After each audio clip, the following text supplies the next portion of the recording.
साथियों नमस्कार। मैं हूं सालूराम सियोल। आप सबके बीच आज हाजिर हुआ हूं कृषि महाविद्यालय पर चर्चा के लिए। आज हम चर्चा करेंगे कृषि महाविद्यालय गुड़ामालानी की जो हमारी मांग थी वो अब कहां तक पहुंची है और कहां तक हम इसमें सफल हुए हैं। साथियों, पहली बार 6 सितंबर 2020 को हमने ये मुहिम शुरू की थी। कुछ साथियों की प्रेरणा थी कि पत्र लिखने से ये सफलता मिलती है, रजिस्टर्ड पत्र लिखे जाएं। तो हमने उसी मुहिम के माध्यम से ही कोशिश की थी 6 सितंबर 2020 को माननीय मुख्यमंत्री, कृषि मंत्री और विधायक जी को। लेकिन अकेले थे तो कुछ साथियों की जरूरत थी और हमको यहाँ पर कुछ सफलता मिली जब हमारे साथी जुड़ते गए। शुरुआती दौर में मेरे एक साथी है, युवा समाज सेवी है, उनका सहयोग मिला और उसके बाद अशोक बिश्नोई, उनका सहयोग अच्छा मिला और उसके बाद ये कारवां बनता चला गया और हमने लगातार कोशिश की कि इस मुहिम को कामयाब बनाया जाए। इसी के तहत हमने विधायक जी से ये मांग की कि आप इसकी अनुशंसा कीजिए, आप मांग रखिए तो ये समस्या हमारी हल हो सकती है और गुड़ामालानी में कृषि महाविद्यालय बन सकता है। माननीय विधायक जी ने 9 मार्च 2021 को बजट की पूरक मांगों के अंतर्गत इसकी मांग की, लेकिन तब हमें निराशा हाथ लगी और हम इसकी घोषणा नहीं करा पाए। इसके बाद में भारतीय किसान संघ के प्रहलाद जी भाई साहब का सपोर्ट मिला,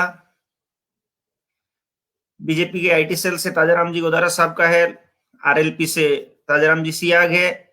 ऐसे कई साथियों का हमें साथ मिला और हमने तय किया कि हम एक ऐसा ग्रुप खड़ा करेंगे जिसके माध्यम से हम ऐसे गुड़ामालानी के तमाम मुद्दों पर एक बड़ा अभियान चलाएंगे और उस अभियान के तहत हम इस तरह की जो मांगे हैं उनको माननीय विधायक जी, मुख्यमंत्री जी और अन्य जनप्रतिनिधियों के माध्यम से हल करवाएंगे। इसमें बड़ा सहयोग रहा दिनेश जी भाई साहब का, जो एनएसआई की सोशल प्रभारी है, और सभी साथियों के सहयोग से हमने एक बार फिर इस मांग को उठाया और एक बड़ा अभियान चला, पत्र लिखो अभियान। उसमें एबीवीपी का भी सहयोग रहा। उन छात्रों ने भी, मेरे पास ये सूचना है कि 240 से ज्यादा ईमेल उन्होंने भी किए और हमारी राजनीति के खुला मंच ग्रुप के बहुत सारे साथियों ने ईमेल लिखे।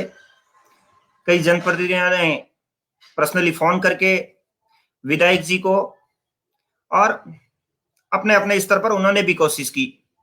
उसका नतीजा ये रहा साथियों कि 2 जून को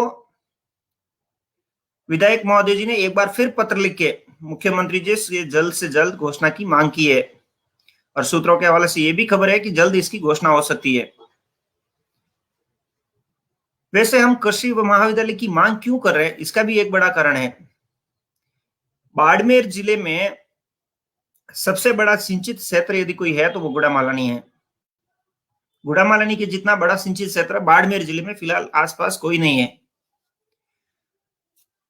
लेकिन जब बजट के अंदर हमने गुड़ामालानी में मांग की, राजस्व मंत्री जी से भी उस टाइम ईमेल लिखे गए थे, लेकिन राजस्व मंत्री जी ने अपने एरिया बायतू के अंदर इसकी घोषणा करवाई। बायतू सिंचित क्षेत्र नहीं है, तो वहां यदि ऐसा कुछ सेंटर खुलता भी है तो उतना उपयोगी नहीं होगा। उनके पास नहरी क्षेत्र की जमीन नहीं है क्योंकि नहर वहां पर मौजूद नहीं है। तो जो अनुसंधान उनको करने होंगे, सर्वे करने होंगे विद्यार्थियों को, तो उनको वहां सुविधा नहीं मिलेगी, उनको फिर गुड़ामालानी केवीके ही आना पड़ेगा। इसमें ऐसा है साथियों कि कृषि महाविद्यालय के अंदर चतुर्थ जब वर्ष होता है स्नातक का उनका, तो उनको वहां पे सर्वे के लिए केवीके में आना पड़ता है, कृषि विज्ञान केंद्र, जो कि गुड़ामालानी में स्थित है। इसी के लिए हमने ये लगातार कोशिश की कि गुड़ामालानी के अंदर केवी के कृषि महाविद्यालय खुले और बहुत सारे लोगों का सहयोग हमें लगातार मिला है। और जब तक नहीं खुलता है तब तक आप सबको भी पत्र के माध्यम से या अपने अपने स्तर के माध्यम से ये कोशिश जारी रखनी है। और साथियों, कृषि महाविद्यालय की घोषणा यदि यहाँ गुड़ामालानी में होती है तो उसके कुछ बेनिफिट्स भी आपको बता देता हूं। यहाँ पर कृषि विज्ञान केंद्र है, यहाँ पर बीज विस्तार केंद्र है। छात्रों को जो कि जेट के माध्यम से यहाँ एडमिशन लेते हैं, लेकिन उनको अनुसंधान करने के लिए या सर्वे करने के लिए केवीके या बीज विस्तार केंद्र जैसी संस्थाओं के पास जाना पड़ता है। जो संस्थान गुड़ामालानी में है, लेकिन यहाँ पर कृषि महाविद्यालय न होने की वजह से जो जहां से वो लोग दूसरी जगह से जहां कृषि महाविद्यालय बने हैं, तो वहां से छात्र यहाँ गुड़ामालानी आते हैं। और यहाँ गुड़ामालानी के छात्र एग्रीकल्चर में उतना रुझान नहीं रखते हैं।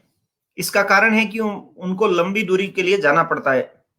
अभी वो जयपुर या सीकर उस साइड जाते हैं तो उनको बड़ा खर्चा भी लगता है। इसी वजह से वो कृषि के अंदर जाना ही नहीं चाहते हैं। साथियों, एक घटना है, कृषि विज्ञान केंद्र है जो गुड़ामालानी में, वो आने से पहले गुड़ामालानी बहुत पिछड़ा हुआ था इस खेती के मामले में। सिर्फ जीरा होता है, बाकी कोई फसल नहीं होती थी उस वक्त। लोग उस तरह ज्यादा, वर्तमान में जितना अभी खेती कर रहे हैं ऐसा पहले नहीं हो रही थी। लेकिन कृषि विज्ञान केंद्र आने के बाद यहाँ पर बहुत बड़ा बदलाव हुआ है। उसी तरह हम चाहते हैं कि इसमें और 4 चांद लगे। वो तभी लगेंगे जब यहाँ पर कृषि महाविद्यालय बनेगा। कृषि महाविद्यालय के लिए यहाँ पर नहरी जमीन मौजूद है, ये सिंचाई का सबसे बड़ा क्षेत्र है। साथ ही कृषि के स्नातक के चतुर्थ से छात्राओं को जो भी सर्वे के लिए जाना पड़ता है वो कृषि विज्ञान केंद्र यहाँ पर है। नई नई किस्में उन्नत विकसित करने के लिए यहाँ पर बीज विस्तार केंद्र है, तो छात्रों को भी वहां पर नए नए प्रयोग करने को मिलेंगे। इसका फायदा यहाँ के किसानों को भी मिलेगा। इसके लिए हम लगातार इस मांग पर कार्य कर रहे हैं और उम्मीद है कि जल्द यहाँ पर कृषि महाविद्यालय की घोषणा हो जाएगी। इसके अलावा साथियों, कृषि महाविद्यालय के अलावा हमारे साथियों ने बाजरा अनुसंधान केंद्र के लिए भी कोशिश की हमारे ग्रुप के माध्यम से। उसका नतीजा ये हुआ कि जिस गुड़ामालानी का नाम अवलोकन सूची में शामिल नहीं था, उस गुड़ामालानी का नाम आज सबसे आगे है बाजरा अनुसंधान केंद्र की सूची में। यह हमारे सभी जनप्रतिनिधियों और साथियों की मेहनत थी। मैं उन तमाम साथियों को धन्यवाद देता हूं और तमाम उन साथियों को भी धन्यवाद देता हूं जिन्होंने कृषि महाविद्यालय की इस मुहिम को इस स्थिति तक लाकर खड़ा किया है, जिसमें जल्द से जल्द घोषणा होने की संभावना है। साथियों, इसके अलावा एक मांग लगातार यहां पर उठ रही है कि क्या गुड़ामालानी के अंदर